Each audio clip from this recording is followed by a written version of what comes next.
Um, Nick, all guests, you guys know all too well. I kind of always start with kind of tell us how you landed here type thing. So it's no different for you. A lot of people don't know your story. We're in 96 plus countries now. Kind of talk about your foray into real estate from when you're in diapers. No one can. Just your foray into real estate. Sure. And for those of you that don't know me, my name, as stated, is Nick Prefontaine. I I grew up having my dad, who is graciously enough hosting the show, be a builder when I was young, then a realtor, then an investor. So everything I did and knew about, all I knew was real estate growing up. However, back in 2003, when I was 14, I got in an accident.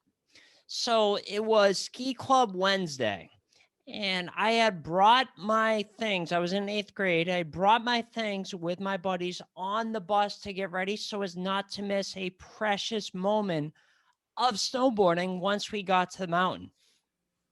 Going up to the top, we noticed that it was very icy because it had been raining. People were wiping out everywhere. Needless to say, it wasn't my first time on a snowboard, or my friends for that matter. So I headed towards the biggest jump with all my speed because everyone was saying anyone to hit that jump would be crazy. And of course, as I still do to this day, I take everything like that as a challenge. So I headed to the biggest jump with all my speed, and going up to the jump, I caught the edge of my snowboard, which threw me off balance a bit. I was going too fast. I was too close to the top of the tabletop to stop. So in the air, I rotated and subsequently landed on my head. Now, I was later told that I landed on my head and I wasn't wearing a helmet. They tried to life flight me, but it was too windy. So they had to have paramedics come to the mountain. And lo and behold, there was, I don't know if the listeners know this, but to when someone's in a serious accident like that, an injury, there's a procedure called the intubate, to insert a breathing tube down your throat. Now, there was only one or two of the staff of 6 paramedics that could do this. Luckily for me, one of them was working that night, inserted the breathing tube, and then got me to the hospital. Now, once I got to the hospital, this is something, Dad, that I really point to on interviews, is that you and Mom had the foresight to, whenever the doctors would come in, especially in the beginning, to share news of how I was progressing. And at the beginning, it was worse and worse every single time. But when they came into my ICU room, I was in a coma. They started to share news more grim and more grim on how I was doing. And it got worse and worse. And you stopped them. You said, no, not here, not in front of him. Doctors didn't think anything of it, but you guys had the foresight to do that. So you made them go outside the room. And that's another thing that I'm very grateful for rather. So after I was in the coma for 3 weeks, I really don't remember a month. Then I was transported to Franciscan Children's Hospital in Boston, and that's where I had to learn how to walk, talk, and eat again. Dad, I'm sure you can remember this. It was long days for me. I had just to give you a peek into that. I had every single day. I would get up.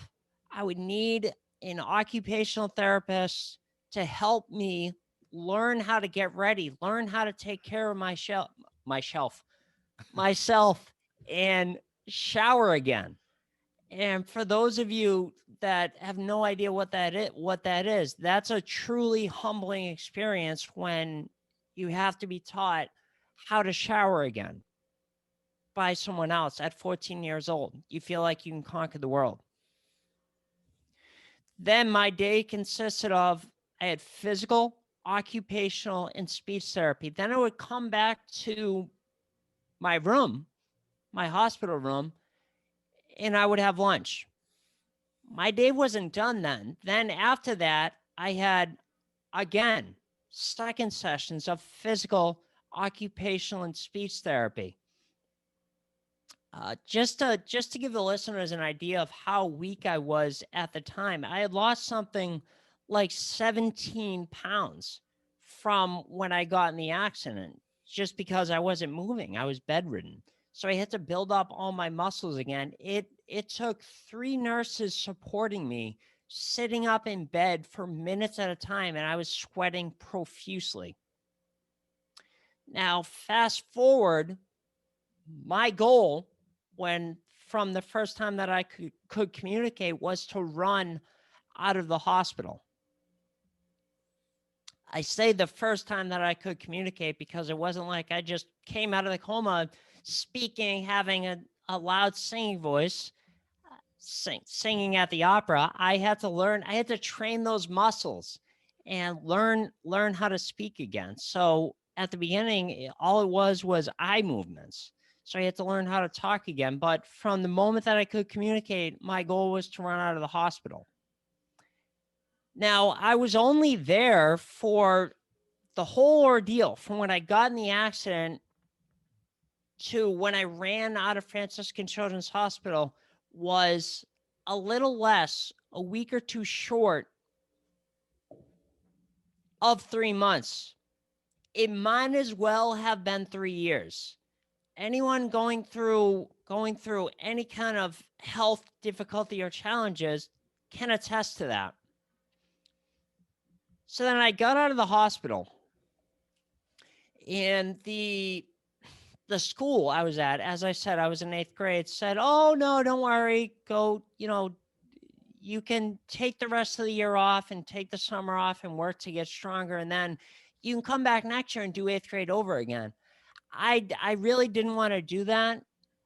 So I graduated with my class, 8th grade, and then I was able to go on to high school. But then I had to work all summer long to be tutored 5 days a week so I could keep up with my class. And from the time that I got home from the hospital, I had to do outpatient therapy for 6 months, physical, occupational, and speech therapy. Now, it's actually, thinking back, and I didn't realize this until someone pointed it out to me at one of our last QLS events.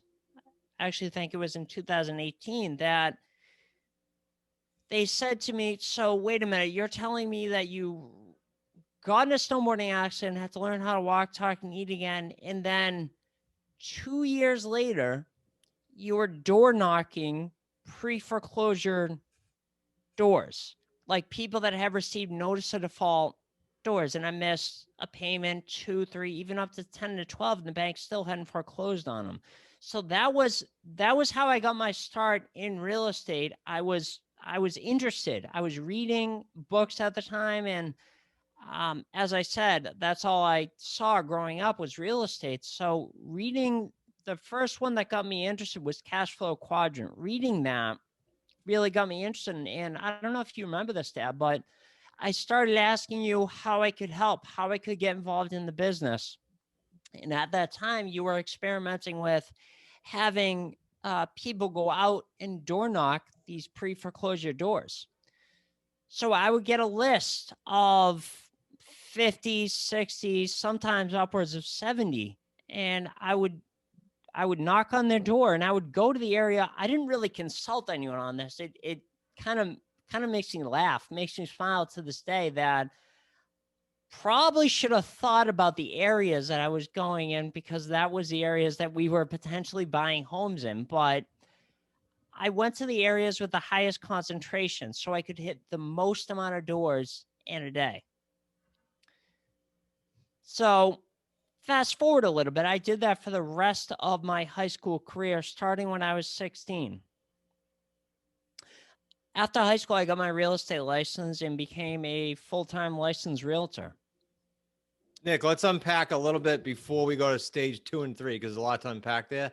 I want to make a couple comments, and I'm sure Zach will too. So a couple things for the Wicked Smart listeners. I think this is important because A, you hit directly and indirectly personal challenges.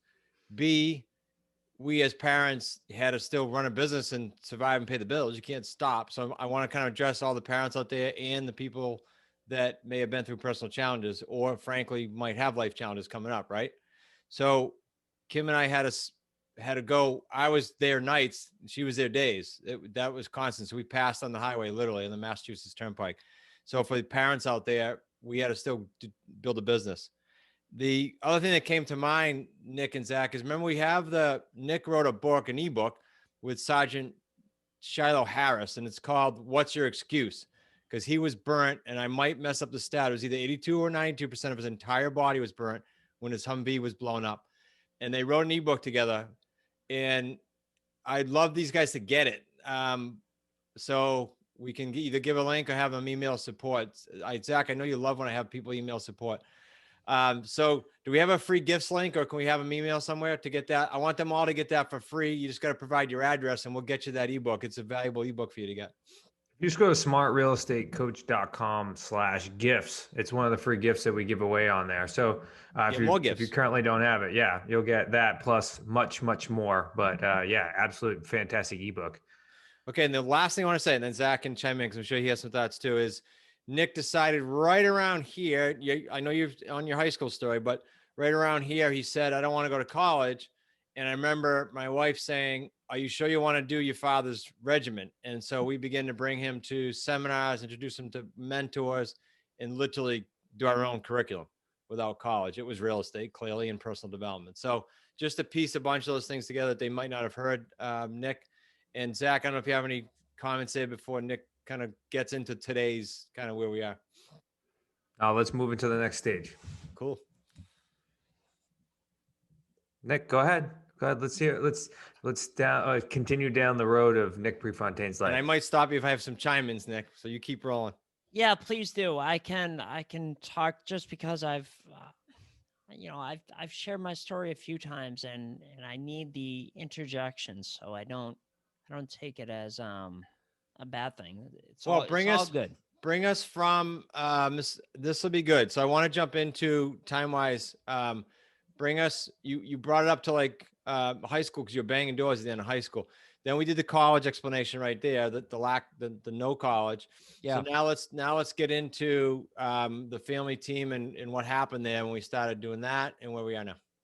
Yeah, this is really interesting. Do you want me to talk about when I first got my license and we were sharing that hole in the wall office? Well, yes, from the perspective of that? Yeah, from the perspective of witnessing high level, and then let's move into the family story. Yeah, absolutely. So I got my real estate license and get ready, brace yourselves. March of 08. I know that sounds like a fantastic time to get your real estate license and start selling real estate. I got to witness my dad, and that's really how you, Dad, I got to witness you do the basically crawl out or pick up the pieces from the 08 crash. Every day I would come into the office and I would just hear nonstop phone calls, lenders calling on all loans you guarantee personally, and that's how this business kind of came about, kind of evolved. And then I was, as I said, I was a realtor and doing that full time for 6 years, and then around the 2014, 15 mark, you started to play with, you needed help with all the properties that you were getting and marketing them. And I say this, it's actually it's very amusing. I had hesitancy to help you. I don't know if you remember that, but I was like, no. I'm doing my own thing. I'm doing well. I don't want to mix the two. I'm going to keep doing my thing. And then after you asking me a few times, thank God you asked me more than once. Let that be a lesson to everyone. I started helping with the marketing. That turned into, okay, now that we're having the buyer calls come in, I need help with that. So I started handling the buyer calls, and that really, out of that process, and at the time we were really doing 3 to 10 deals a month. So at least in those initial years that I started. So it was a lot of activity. Let my real estate license go in January of 2016 and was doing this full time. It was really interesting just because it allowed me to fine tune the process that still we use to this day, that we put all of our buyers through, which is the education process, getting them into the property for viewings, meeting with them for buyers meetings, and then accepting them at the attorney's office. And that's where, for those of you that don't know, that's where you get paid. That first initial deposit, that would be payday one.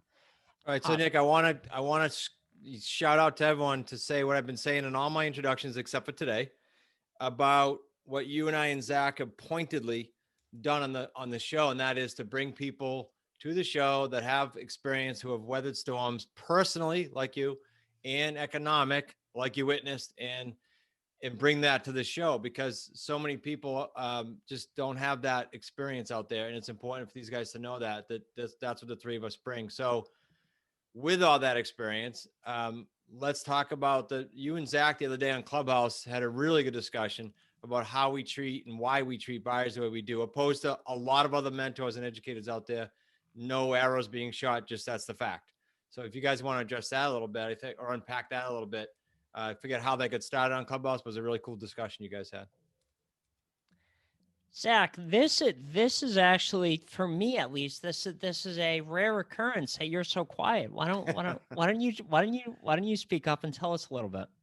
Well, we can tag team this. You're the guest on the show today, and you got a great story. So I wanted you to spend time on it. I mean, people hear enough from me. I think they need to hear more from you and hear your story.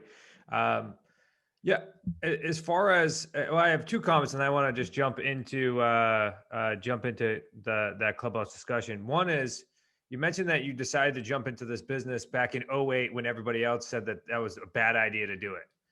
We are currently at a situation right now in the midst of our market in which many people are sitting on the sidelines right now because they're hoping that the market is going to drop off and it's going to be, quote unquote, easier to buy real estate as an investor.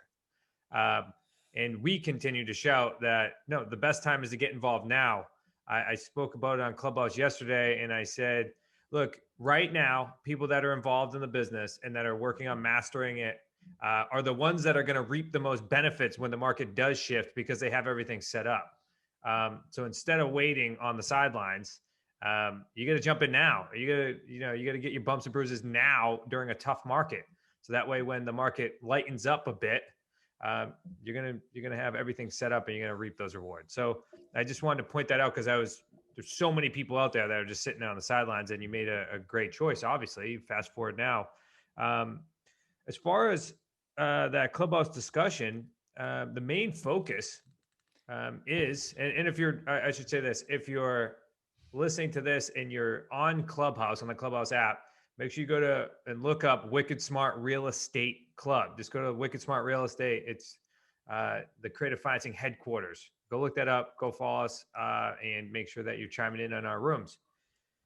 But Nick, the main discussion was around how we believe that we separate ourselves, because it's so important that we have the systems and processes set up in order for our buyers to get to the finish line, because it's unfortunate out there that there's too many mentors and people shouting from the rooftops that they don't care about the buyers. So, Nick, I just wanted you to speak upon why that's important to you, number one, because you head it now for our family, and you teach all the associates around the country how to do it. Why it's important for you to get people to the finish line, and why it's not just a transaction to you.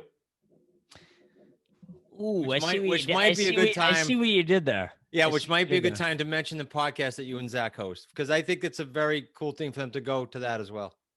Absolutely. The show is called Not Just a Transaction.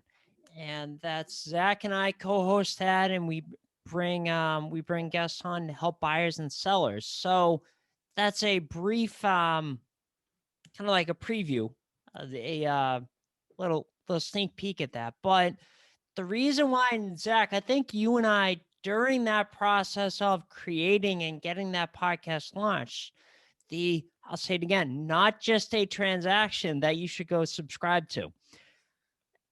The going through that and doing all the homework that we had to do, you and I, Zach, I don't know if you recall this, but we really came up with something that was super key. And what sets us apart, and I think this applies for all the investors out there, because in that business, we have systems and processes. And the reason why we're seeing our buyers cross the finish line and be successful is because of our systems and processes. That in turn helps all of our investors that we work with, because they all go off of similar, if not the same, systems and processes. I don't know how you say that, but that really I feel like it separates us, because there are too many coaches and mentors and trainers out there that they say from stage that, oh no, you just take a down payment, they're never going to cash you out. Don't worry about it. You can just, when they screw up, you can just do it again. People say that from the stage, and we're different just because we've gone through with these buyers. And Dad, you and I are having a conversation last night about this when I was over for dinner.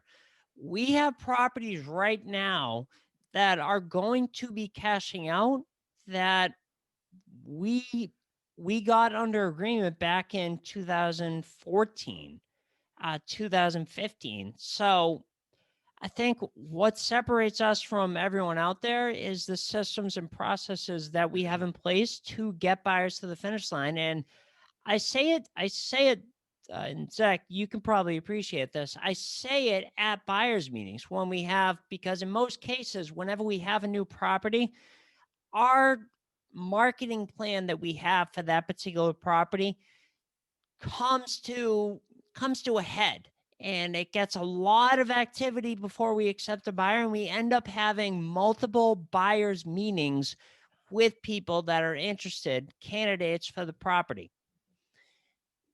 Meeting with them, I've said to people point blank that no, getting a loan is difficult. Getting a loan is hard. We hold your hand through that process, but make no mistake, it's not easy.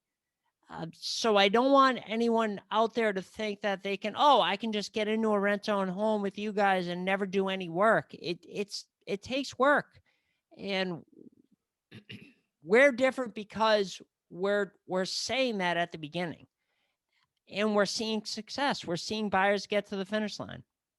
And so for the wicked smart listeners, clearly this is what we do across the country with our associates. So when Nick talks like that and on their own show, we do the exact same thing. It's no different. We duplicate that with our students.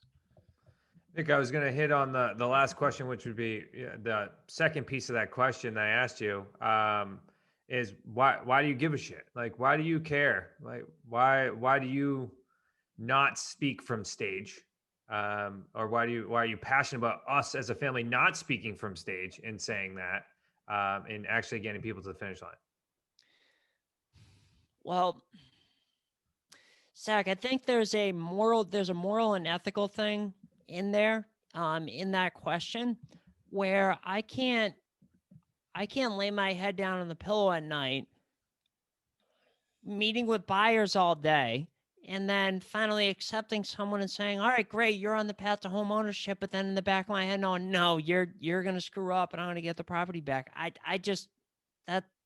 That's not how I operate.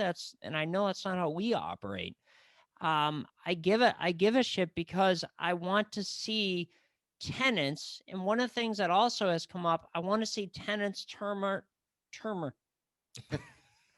Wait, great. You are speaking excellent today. There's two words I want to write down so far. turn into, there we go, homeowners. So there's a process that has to take place, and it takes place over the course of 2 to 3 years. The lease purchase agreement, it's not immediate. There's a level of responsibility that people need to be taking, and we hold their hand through that process. So we're creating homeowners, and it's the American dream, home ownership. So that's why I'm passionate about it, and that's why I give a shit, Zach. I love it. Chris, any comments, questions? No, we've said it on all the shows, what you and Nick are hitting. I just wanted them to hear it from the trenches. I think it's cool. I don't have anything to add to that particular question. Love it. Well, Nick, now that you're currently, coaching associates around the country and teaching them our systems and processes, I wanted to see if we can get it up to 10 times, saying the word systems and processes. Systems and processes, we're at 10 times, I believe.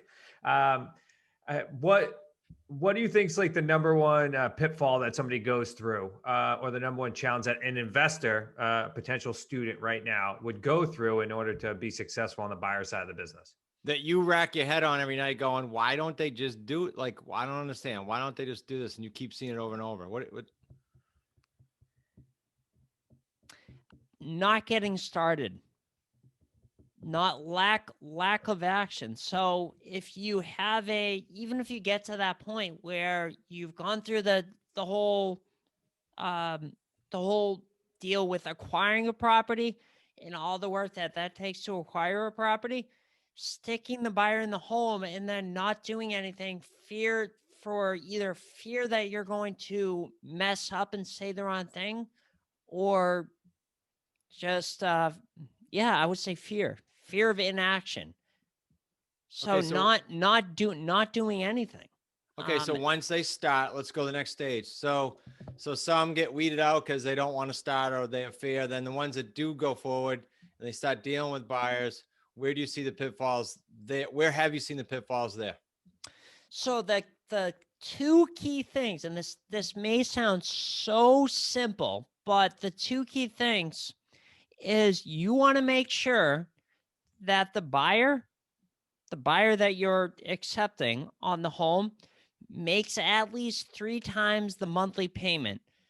Now, we've used to, for trial and error, or we've gone through the process because of trial and error, and you don't have to say, okay, well, if you're borderline, we'll work with you if you have a down payment, because there are programs out there today, and Dad, I'm sure you know this, but and Zach, there are programs. Yeah. Maybe I do. I don't know. And Zach, there are programs out there today where buyers can get financing for up to 43%, 43% debt to income ratio, meaning that their housing payment is 43% of their income. And we do it on a monthly basis just to keep it simple. So we're always looking for 3 times. We want to make sure that the buyer makes at least 3 times the monthly payment. That includes taxes too.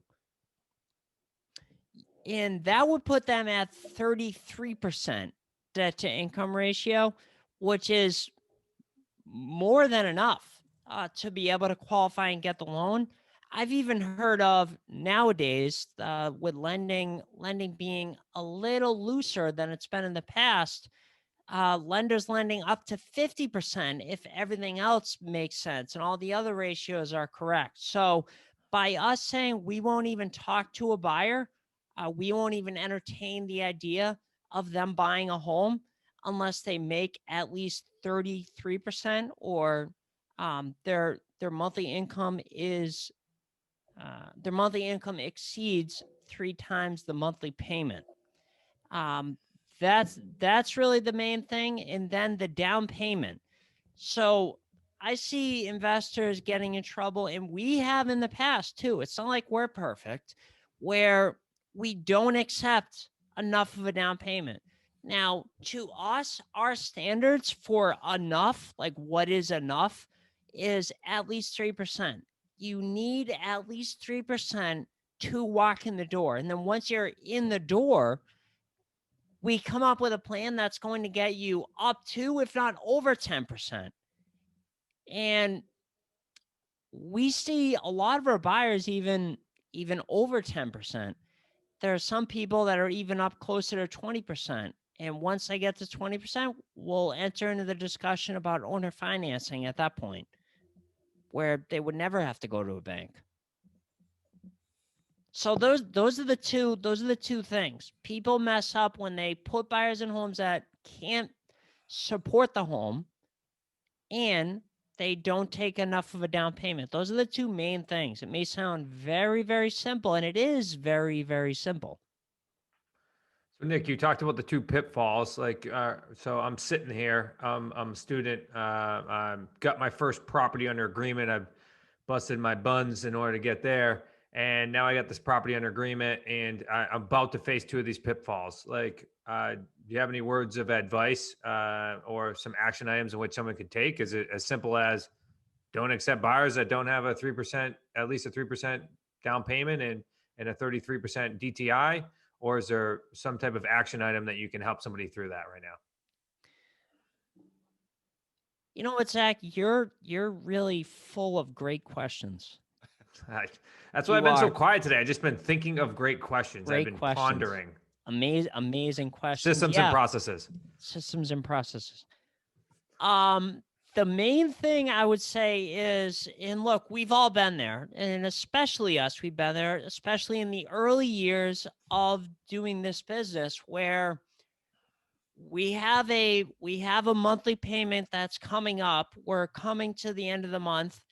We have a couple buyers. They're not quite at 3%, but they get to 3% after a couple months of the plan. But you just don't want to make a mortgage payment and come out of pocket, so you'll get them in there for less than 3% down payment.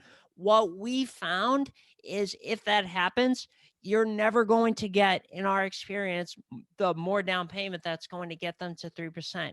That commitment level has to be at least 3% initially, or else you're really asking for trouble. I can point to, and I'm sure you both remember, all the examples where we accepted less and then we never got another payment. They had grand ideas of, I'm going to get to over 10% in 6 months. Of course you are. But if you don't have at least 3%, we can't enter in a we can't enter into a conversation. Oh, I love it. I have an easy answer to that too, as we get to the end of our time, and that is success leaves clues. We've done hundreds of deals. The community's done hundreds of deals. Link up with us in the intro, and again in a few seconds here in the outro. I'll give you some links to get to if you want to get if you are seriously committed, you want to get help. And if it's not us, we're not so naive to think we're the only niche. If that's not where you need to go, then great. But find someone in the niche that you're passionate about, or in this niche, find someone that you're passionate about, and don't try to recreate the wheel. That's been the biggest issue, right, Nick? If some of our associates, the ones, and they kick themselves for it, who thought, I got it now, I did my one deal, I get this all figured out, and they go off and make a mess and come back. So there's no reason to do that. Success leaves clues. Very simple. Just follow the yellow brick road. Just take one step at a time. Just keep going. Nick or Zach, last minute nuggets, and then I just have one thought about something one of you said earlier about the masses in the market and the opinions right now. Any last minute thoughts? Systems and processes. Beautiful. No, Nick, it's definitely been a great episode here. So Chris, jump in. Yeah, I just want to say this. One of you said that, Zach, I think it was you, that people trying to, say the market's hot and they're not getting in the market, blah, blah, blah. Last night on the mastermind call, I asked everyone a question. I said, type in the chat. We were on Zoom. If you think, yes or no, the world, or let's just go with North America for our base for students, is full of people that get up every single day and they do whatever it takes, no matter how long it takes to accomplish their goals, no matter what. And they all wrote, no, that's not the case.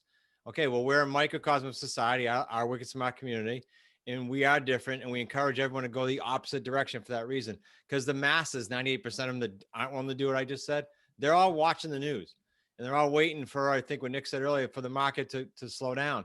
I was on a podcast the other night, and the guy said for 5 years, he's been hearing people in the center of influence, 5 years say, the market's going to slow down. I'm going to wait. I'm going to wait. You know how many deals they passed up? You know how many 3 payday deals in our case they passed up? Crazy amount of money they left on the table. So you want to be successful in real estate? Do what everyone else is not doing. Nick it in when everyone told them not to.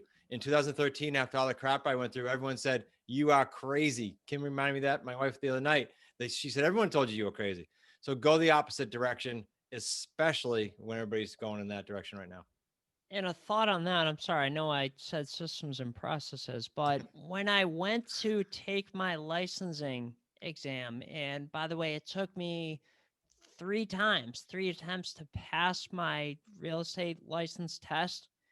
But when I went there, I was the only one each time. I think the second time there was one other person in the room, but the other 2 times I was the only one in the room, where 2 or 3 years earlier, it had been packed full of people. Mm-hmm. So that was just something I thought of about that when you said that. And people said to me, why'd you do that? Okay, now I'm done.